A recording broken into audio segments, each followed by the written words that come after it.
समस्त मोर शत्रुवर्ग भाई भाई मानू ये अकिंचन रविनारायण कोटि कोटि विनम्र प्रणाम।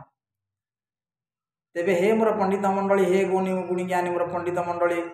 आपण मानक ये अकिंचन आज केतोटी हितोपदेश आम समाज क्षेत्र में चलवाई निजक जी कि मंगलमय करने रोगर मुक्त करने केतोटी उपचार नीति कहवाई चाहूँगी। तामध्य हूँ कौन ना आमर माँ मानक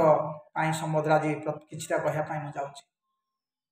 तेबे आमर प्रत्येक माँ भौणी मैंने अंगे लिभाऊे उपलब्धि करुवे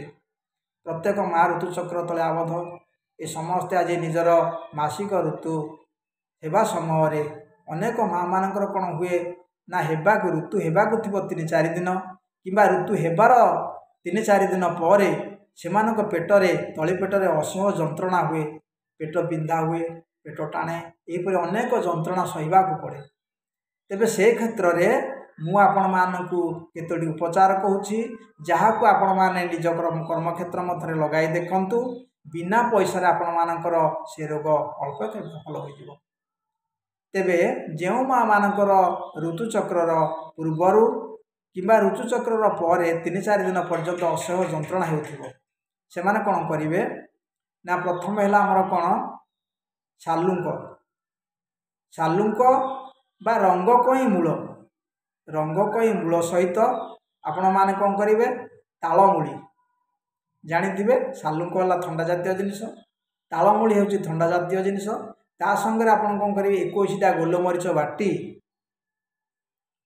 ताकू कौन करेंगे क्षीर सहित ताकू बाटे बाटी प्रतिदिन थरे लेखाए गुड़ सहित आपन ताकू खाइबे ताकू कौन करेंगे क्षीर सहित बाटी देवे ताकू जे कि गुड़ सहित ताकू खाइबे खाइबार 3-4 दिन मात्र 3-4 दिन खातु 3 पाने ये 3 पाने खाइबे ता मध्य कौन करेंगे राग जातीय जिनिस आमिष जातीय जिनिस कि खटा जातीय जिनिस आप बंद करदे देखिए से 3 पान आपण मानकर एत दिन असह्य जंत्रणा एका थरे बंद हो आउ ऋतु समय से जंत्रणा आप भोगे ना।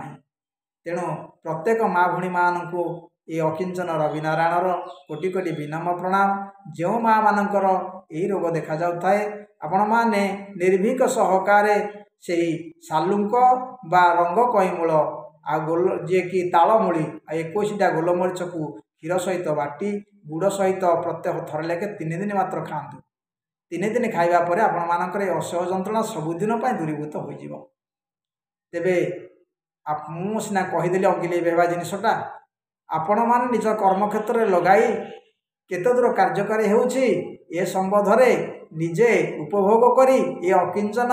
रविनारायण को आशीर्वाद करेंगे। एतिक कही आपण मानकर आशीर्वाद को चाहि रहउछि ए अकिंचन रविनारायण। नमस्कार।